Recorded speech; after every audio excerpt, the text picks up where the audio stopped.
In today's Sunday solution, we're going to replace the heating element in our almost new Ariston Splendide dryer. It's time for another Sunday solution. Let's go.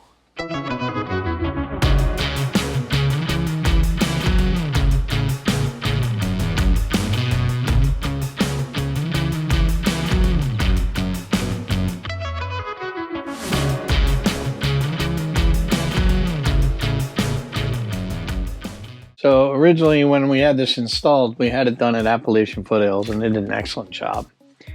And we contemplated going back. It's probably been in 6 months, something like that. And all of a sudden it just stopped heating. So we're hoping that's what it is. They've been great. The people at Westland they deal with shipped us the part, and I'm gonna put it in myself. So instead of, like I say, I would have to drive all the way up to Alabama from Tennessee, I think it's about 10-hour drive, and get there, have them take it all apart and fix it. Like I say, it was under warranty, but to me, fuel prices and everything, it would be better just to do it myself. I'm not looking forward to it going back in. Typically, taking it apart's easy. It's the installing it and getting everything level again and getting it all back in there. It's a really piss poor design by Tiffin. I don't know why they do such things, but if they would have just made this wall, the edge right here, literally if I had an inch more space on each side, it would be no problem. They literally built it around this. So what you have to do is you have to rock it back and forth to be able to get your hand in here close enough to get these screws out. The screws are what holds the two units together. So that's the hardest part of the job. The rest of the job is simple. And again, if they would have just paid attention, they're still doing it to this day, which makes no sense. But if you look at the lip in here, okay, you don't need that lip that wide. You could, even if you move this wall an inch or two over, it would have made life so much easier. They got the door right there. They could have made the door a little bit wider and everything would have been fine. I don't know. I don't get it. It's common sense. All right, so to get the washer and dryer out on our unit, you have to remove these screws up here. And one hidden in here. There's 3 on the top, and on ours, there's 4 in the bottom rail. And then that'll take the whole door assembly off. And then you have to take this piece of wood out, which is 2 screws here and 1 in each end. 1 here, here, and here. And then you have to come down to the bottom and remove this piece of trim, which is 4 screws, and this piece of trim. And that'll pop up out. And then you have a board here, which is 2 more screws, has felt on it. This is what holds the unit from coming out. And you have to remove that. And then we have a block up there against the side of it. And there's a block down the side. And then there's also the dryer vent outside, which I'll take you outside and show you. So outside, there's a dryer vent. There's 2 screws, 1 at the bottom of each side. And then you pop that off. And then you can, on the inside of that is the actual flapper. And there's 4 more screws that hold that on. And then you have to reach inside and unplug it from the inside. There's a screen on ours inside that has the access to the plug. You can pull it out about halfway and then try to unplug it. I went through the screen, so that screen's located in the other closet. One other thing to note is make sure if you have a smoke detector, that has to come out. We learned that the hard way. I had put it up while I was waiting on parts, and then when we went to put the dryer back in, it wouldn't fit because it was hitting that. So we had to set it back down and take it out. But overall, it's not a bad job. So we're gonna start taking it apart. Here's the new heating element that they sent me over here. And like I said, they got it to me. There was a little delay. For some reason, it wasn't shipped the day it was supposed to ship. So we called and said, hey, we haven't got the part yet. And they went, oh, we called. It was laying on somebody's desk and they got it here in 2 days. So overall, it's good deal. And they didn't charge us anything for the parts. And they were willing, also they were willing to give us an hour's worth of labor, which an hour is, it's kind of funny actually, because the hour is the labor to do this part. It's not the labor of taking this all out of here, because this is literally like 2 or 3 hours work for one person.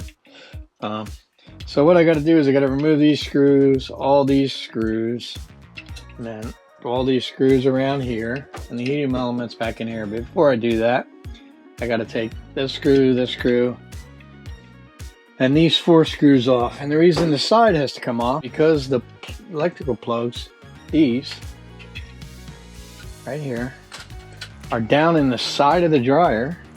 So while I didn't show you this, up front there's a screw here and behind this panel on the front, and there's 1 screw underneath. So I've already taken them out. So we're going to start on these screws, and then we'll go from there. Get the back off and we'll see. All right, so let's get started. Regain my senses, had enough, I'm getting out of here. I make my way back wearing nothing but my underwear. Paid my dues, blacking out, can feel my face again. The top, this has these little tabs in the front, so you just gotta take them 2 back screws out and then slide it backwards. Now, here's what I got in here. I got a screw up here for this side panel, and a screw here. And I should be good to get the side panel off. So we're gonna do that real quick.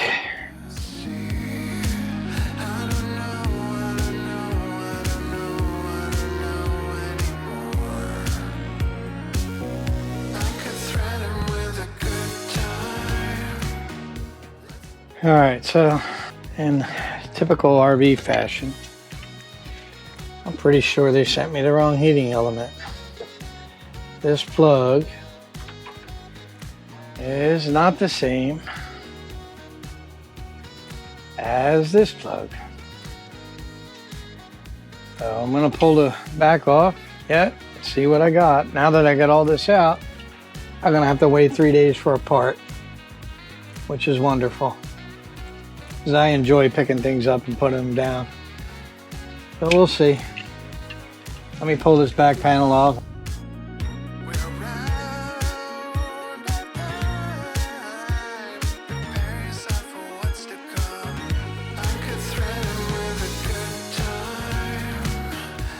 There we go.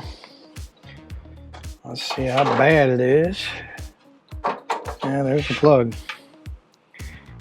All right, we're gonna have to cut back in, because I'm gonna have to call them and find out what the deal is. They had the part number, they had the serial number. Somehow they sent me the wrong parts.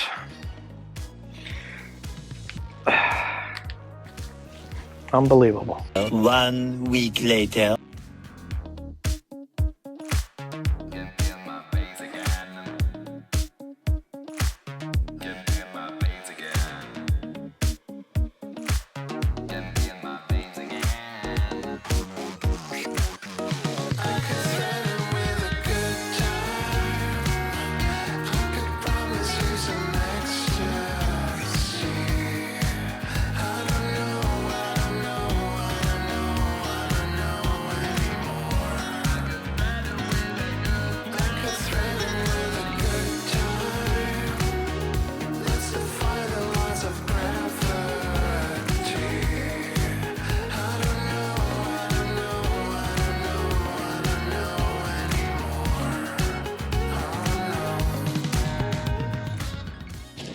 All right, so we had a microphone issue there apparently, but what you just saw there, I put the back panel on, all the screws, because it sat here for a week, I put in Ziploc bags and taped them to the actual part, so I wouldn't lose them. If you live in an RV, you know that things get lost and bumped around and all that kind of stuff. So we got that done. We tested it. It's running 130 degrees now. The original problem with the part was it was the right part number and the right box, but someone put the wrong part inside of that box. So the company was very good. They got me a new one out right away. This is the part number for this dryer, and they sent me a return thing so I could send them back the wrong one. And very, very quickly they did it. You know, a couple day turnaround. So because of the holiday, the latest, it was over Labor Day. So, but we got her this morning. I got her back in. We tested it. All we have to do now is put the side panel on, put all the bolts back in it, put the rear vent on, and slide her back up in there. It's really the hardest part of the job, believe it or not, but we'll get it. It's good to have a dryer back again. And what I was saying earlier is there's two thermostats in there. The thermostats go bad, and the way you check them is you take the wires off each end and you run a continuity tester across it, which is your basic multimeter that has continuity. And touch the ends where the wires go. You touch each side, and if you have continuity, the thermostat's good, and if you don't, it went bad. And they say to change them both. Like I say, even with this job, I would change everything, because it's so much work getting the cabinet apart and everything. That way you know what you got. And then I'll keep the old parts as spares. So let's get the side on. And get the top back down. And we'll get it done. I don't know if I showed you when I took it apart. Inside, there's these two wire looms that are held up in there. You have to take off to get at the screws for the lid. The lid comes off. So let's get the side back on and get her done. Regain my senses, had enough, I'm getting out of here. I make my way back wearing nothing but my underwear. Paid my dues, blacking out, can feel my face again. Yet I'm back for more, because you know I can't abstain. I'm still alive. It's a hell of a feeling though. That just holds the wires up away from the drum. That's all they do. They pop in right there. I could threaten with a good time. I could promise you some ecstasy. I don't know anymore. I could threaten with a good time. Let's defy the laws of gravity. I don't know.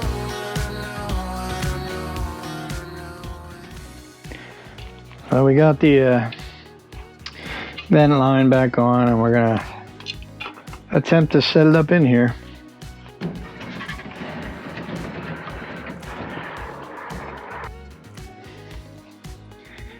All right, I'm gonna put 2 screws in.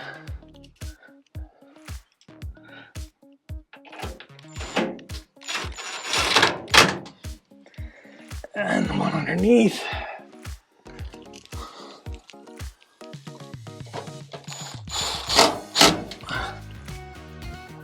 Okay. Now, kick panel.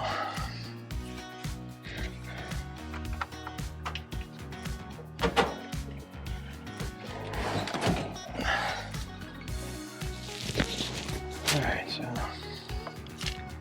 now we gotta plug her in. Take a look in there, make sure everything is good. Vent looks good. Everything's good in there.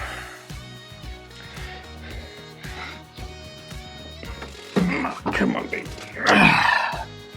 Alright. Need my headlamp for this operation.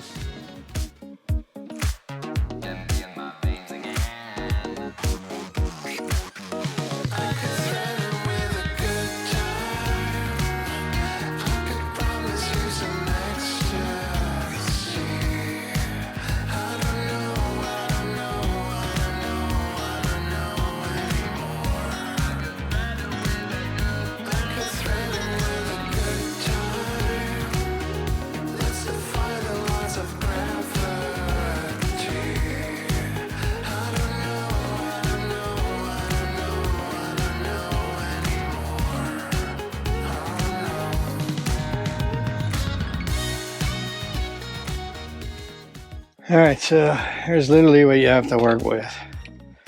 Right here. You gotta reach in, and I got small arms, and literally get in there. Now, and you gotta rock it back and forth like you see me do. But the key to this is this little tool. We'll put a link on Amazon. It comes with all different bits and that little number 2 square head. And that's typically what Tiffin used on everything. Alright, so now we got to get her back in position. I got to turn her again.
Alright, so there you have it.